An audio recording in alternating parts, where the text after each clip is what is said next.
ሰላም ተኸታተልቲ ቻነልና ክሊኒክ ዕግበት ከም የለኹም ለማዓንቲ እውን ከም ትልሙድ ንዓኹም የምህርዩ ኢለ ዝሓሰብክዎ መደብ ሒዘልኩም መፅእ ኣለኹ።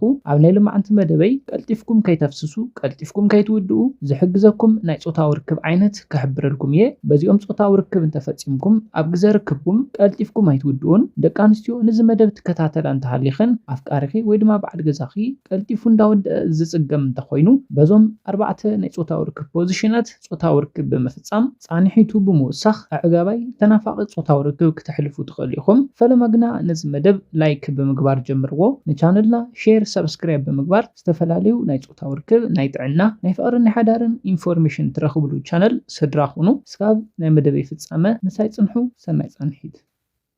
ተቀዳማይ ኣብ ግዜ ፆታዊ ርክብ ቀልጢፍኩም ከይተፍስሱ ቀልጢፍኩም ከይትውድኡ ዝሕግዘኩም ናይ ፆታዊ ርክብ ዓይነት ነፍቃሪትኩም ባዕልቲ ቤትኩም ብላዕሊ ጌርኩም ዝፍፀም ናይ ፆታዊ ርክብ ዓይነት እዩ። ከም ዝፍለጥ ደቂ ተባዕትዮ ቀልጢፍና ክንውድእ ንኽእል ብካልእ ዓይነት ርክብ ክንፍፅም እንተለና ናይ ባዕልና ፕሬዠር እንዳሓለና መትሎና ክንካእ ኣብ ንደልዮ ቦታ እንዳንካዕና ቀልጢፍና ክንውድእ ንኽእል ኢና። በዚ ዓይነት ናይ ፆታዊ ርክብ ዓይነት ፆታዊ ርክብ ክንፍፅም እንተለና ግና ኣብ ትሕቲ ቁፅፅር እተን ደቂ ኣንስትዮ ስለ ዘለና ነቲ ምንቅስቃስ ዝቆፃፀር ንሰን ብምዃነን ብናይ ባዕለን ዝደልዮ መንገዲ ዝፍፀም ፆታዊ ርክብ ስለ ዝኾነ ቀልጢፍኩም ኣይትውድኡን። ብተወሳኺ ትወዲ ናብ ላዕሊ ናብ ካሊእ ክፋል ሰውነተን እንዳረኣኹም ዝፍፀም ስለ ዝኾነ ኣድህበኹም ናብቲ ፆታዊ ርክብ ጥራሕ ዘይኮነስ ናብ ካሊእ ክፋል ሰውነተን ስለ ዝኸውን ቀልጢፍኩም ናይ ምውዳእ ዕድልኩም ብጣዕሚ ይቕንስ እዩ። እቲ ካሊእ ድማ ናይ መትሎ ሴንሲቲቭ ክፋል ቀልጢፍኩም ክትውድኡ ዝገብረኩም ክፋል መትሎ እቲ ናይ ድሕሪት ክፋል መትሎ ማለት እዩ። በዚ ዓይነት ናይ ፆታዊ ርክብ ኣብ ትፍፅሙሉ ግዜ እዚ ክፋል እዚ ብበዝሒ ኣይትንከፍን። እዚ ክፋል መትሎ ብበዝሒ ዘይትንከፍ እንተኮይኑ ቀልጢፍኩም ናይ ምውዳእ ዕድልኩም ድማ ዝናእሰ እዩ ዝኸውን። ብተወሳኺ በዚ ናይ ፆታዊ ርክብ ዓይነት እንተፈፂምኩም ተወሳኺ ዕግበት ክትህብዎን ትኽእሉ ኢኹም። ከመይ እንተኢልኩም ከም ዝፍለጥ ደቂ ኣንስትዮ ካብ መትሎ ዘይነኣስ ብምትንኻፍ ይዓግባ እየን። እዚ ናይ ፆታዊ ርክብ ዓይነት ድማ ዝተፈላለየ ክፋል ሰውነተን ንክተናኸፉለን ዝሕግዘኩም እዩ። ንኣብነት ነጥባተን ንማዓኮረን እንዳተናኸፍኩም ተወሳኺ ዕግበት ክትህብዎን ዝሕግዘኩም ናይ ፆታዊ ርክብ ዓይነት እዩ። በዚ ድማ ናትኩም ፃንሒት ክንድቲ ኣገዳሳይ ይገብሮን። ኣብ መበል ካልኣይ ንሪኦ ቀልጢፍኩም ከይትውድኡ ቀልጢፍኩም ከይተፍስሱ ዝሕግዘኩም ናይ ፆታዊ ርክብ ዓይነት እታ ጓል ኣንስተይቲ ደቂሳ ንሱ ድማ ከይደቅሰላ 9 ዲግሪ ኮይኑ ዝፍፀም እዩ። ብእዳውኩም ኣብ መንጎ ሕቆን ተጎዝጊዝኩም ክትፍፅምዎ ትኽእሉ ኢኹም። እዚ ናይ ፆታዊ ርክብ ዓይነት እውን ነቲ ታሕተዋይ ክፋል መትሎ ኣብዚሑ ስለ ዘይትንክፎ እቲ ፍሪክሽን ኣብ መንጎ ላዕለዋይ ክፋል መትሎን ላዕለዋይ ክፋል ብልዕተንን ስለ ዝኸውን ቀልጢፍኩም ኣይትውድኡን። ኣብዚ ግዜ ብርክብኩም ነዊሕ ፀኒሕኻ ብሉፅ ዕጋባይ ፆታዊ ርክብ ክትሕልፉ ትኽእሉ ኢኹም። ኣብ መበል ሳልሳይ ንሪኦ ቀልጢፍኩም ከይትውድኡ ቀልጢፍኩም ከይተፍስሱ ዝሕግዘኩም ናይ ፆታዊ ርክብ ዓይነት ድማ እታ ጓል ኣንስተይቲ ብየማን ወይ ድማ ብፀጋማይ ጎና ትድቅስ እሞ እቲ ወዲ ድማ ብድሕሪታ ኮይኑ ጎኒ ንጎኒ ደቂስኩም ዝፍፀም ናይ ፆታዊ ርክብ ዓይነት እዩ። እዚ ዓይነት ናይ ፆታዊ ርክብ ብኸመይ ነዊሕ ክትፀንሑ ይሕግዘኩም ዝብል ክንርኢ እንተለና ኣብዚ ርክብ ግዜ ኣፃብዕትኩም ናብ ታሕቲ ሰዲድኩም እንዳሓሳሰኹም ተወሳኺ ዕግበት ክትህብዎን ዝሕግዘኩም እዩ። ኣብዚ ግዜ ኣእምሮኹም ናብ ክልተ ሓሳብ ይምቀል እዩ።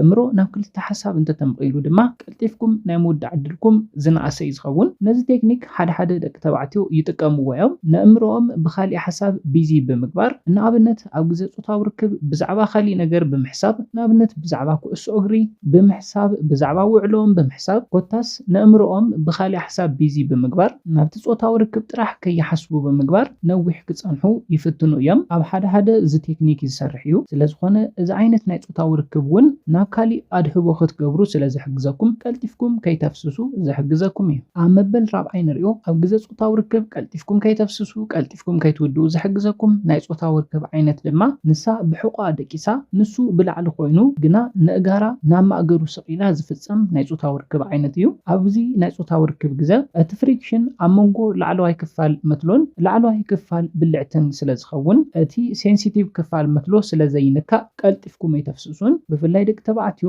ዝበለፀ ናብ ኣፍ ልበን ቅርብ ኣብ ትብልሉ ግዜ ንመትለኹም ካብ ፍሪክሽን ብምሕላው ቀልጢፍኩም ንከይትውድኡ ክትገብሩ ትኽእሉ ኢኹም። ስለዚ ካብዞም 4 ናይ ፆታዊ ርክብ ዓይነታት ክትፈልጥዎ ዘለኩም ደቂ ተባዕትዮ ኣብ ግዜ ፆታዊ ርክብ ቀልጢፍኩም ከተፍስሱ ዝገብረኩም ነቲ ድሕሪት ክፋል መትሎ ብበዝሒ ኣብ ዝትንከፈሉ ግዜ ከም ዝኾነ ክትፈልጡ ኣለኩም። እዞም ናይ ፆታዊ ርክብ ዓይነታት ድማ ቀንዲ ስርሖም ነዚ ክፋል መትሎ ምሕላው እዩ ነዚ እንተጌርኩም ናይ ጾታዊ ርክብ ጻንሒትኩም ብዕጽፊ ይውስኽ እዩ ነዚኦም ምስ ረኣና ቀልጢፍኩም ከይተፍስሱ ቀልጢፍኩም ከይትውድኡ ዝሕግዙኹም ሓደ 5 ቴክኒካት ክሕብረልኩም እቲ ቀዳማይ ቴክኒክ ቅድም ኢለ ዝሓበርኩልኩም ናብ ካሊእ ናይ ምሕሳብ ቴክኒክ እዩ እዚ ዝሰርሕ ቴክኒክ እዩ ግና ክትፈልጥዎ ዘለኩም ንናትኩም ዕግበት ክቐንስ ከም ዝኽእል እዩ ናይ ጾታዊ ርክብኩም ድማ መጨነቒ ክገብሩ ከም ዝኽእል እዩ ግና ኣብ ግዜ ጾታዊ ርክብኩም ጻንሒትኩም ከውስኽ ዝኽእል ቴክኒክ እዩ እቲ ካልኣይ ቀልጢፍኩም ከይትውድኡ ቀልጢፍኩም ከይተፍስሱ ዝሕግዘኩም ቴክኒክ ድማ ከተፍስሱ ክትውድኡ ክትብሉ እንተለኹም 5-10 ሰከንድ ንመትለኹም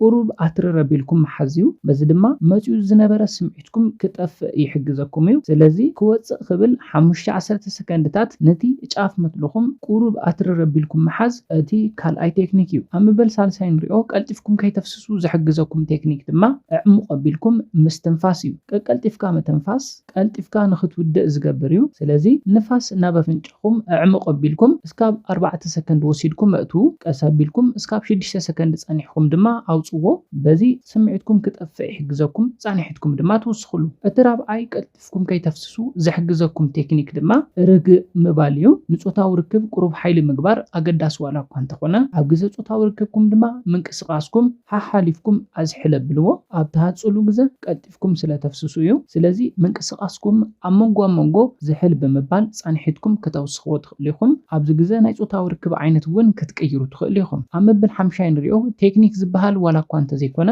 ናይ ጾታዊ ርክብ ጻንሒትኩም ንምውሳኽ ናይ ጾታዊ ርክብ ቪድዮታት ኣይትርአዩ ግብረ ሕቡእ ሴጋ ኣይትፈጽሙ ኣብ ጻንሒትኩም ብቐጥታ ይኹን ብተዘዋዋሪ ጉድኣት ከብጽሕ ስለ ዝኽእል እዩ ንኣብነት ብቐጥታ ክንብል እንተለና ናይ ጾታዊ ርክብ ቪድዮታት ምርኣይ ግብረ ሕቡእ ንኽትፍጽሙ ይደፋፍኩም ግብረ ሕቡእ ሴጋ እንተፈጺምኩም ድማ ኣብ ዝተፈላለዩ ክፋላት ምትልኹም ሓደጋ ይብጽሕ ኣብ ዝተፈላለዩ ክፋላት ምትሉ ሓደጋ እንተበጺሑ ድማ ቀልጢፍኩም ከተፍስሱ ዝገብር ሓደጋ ክኸውን ይኽእል እዩ ብተዘዋዋሪ ንብሎ ድማ ግብረ ሕቡእ ምፍጻም ናይ ጾታዊ ርክብ ቪድዮታት ምርኣይ ኣብ ኣእምሮኹም ከቢድ ሳዕቤን ዘብጽሕ እዩ ኣብ ኣእምሮኹም ብጾታዊ ርክብ ቪድዮታት በሰላ እንተበጺሕዎ ማለት እውን ንመትለኹም ምስቶም ኣብ ቪድዮ ትርእይዎም ሰባት ግዝፉ ተወዳድርዎ እንተኾይንኩም ጻንሒትኩም ምስኦም ተወዳድሩ እንተኾይንኩም ኣብ ኣእምሮኹም ከቢድ በሰላ ዝገድፍ እዩ ኣብ ኣእምሮኹም ከምዚ ዓይነት በሰላ እንተሃልዩ ድማ ኣነ ነፍቃሪተይ ንበዓልቲ ቤተይ ከዕግባ ኣይክእልን ዝብል ሓሳብ ይመጽእ እዚ ሓሳብ እዚ ምጭንናቕ እንዳወሰኸ ብዝኸደ ቁፅሪ ድማ ናይ ጾታዊ ርክብ ጻንሒትኩም ክጎድእ ዝኽእል እዩ ኣብ መበል 6 ናይ መወዳእታ ንሪኦ ሜላ ድማ ኮንዶም ምጥቃም እዩ ብፍላይ ርጉድ ዝበለ ኮንዶም ናይ መትለኹም ሴንሲቲቪቲ ስለ ዝቐንሶ መትለኹም ናብ ዕግበት ቀልጢፉ ከይበጽሕ ዝሕግዘኩም እዩ ነዞም ቴክኒካት እውን ተጠቐምሎም ለውጥታት ኣብ ዝሓፀረ ግዜ ክትሪኡ ትኽእሉ ኢኹም ነዚ ኢለ ናይ ሎማዓንቲ መደበይ በዚ ክዛዝም ካብ ናይ ሎማዓንቲ መደበይ ዝኾነ ሓድሽ ነገር ከም ዝሓዝኩም ተስፋ ይገብር መደብና ናብ ብዙሓት ሰባት በፂሑ ብዙሓት ኣሕዋትና ትምህርቲ ክወስድሉ ንመደብና ላይክ ሼር ምግባርኩም ከይርሳዕ ንቻነልና ሼር ሰብስክራይብ ብምግባር ድማ ዝተፈላለዩ ናይ ጾታዊ ርክብ ናይ ጥዕና ናይ ፍቅርን ናይ ሓዳርን ኢንፎርሜሽን ትረኽብሉ ቻነል ስድራኹኑ ብኻሊእ መሃራይ መደብ እስካብ ንራኸብ ሰላምን ጥዕናን ንኹላትና ይቐኒየለይ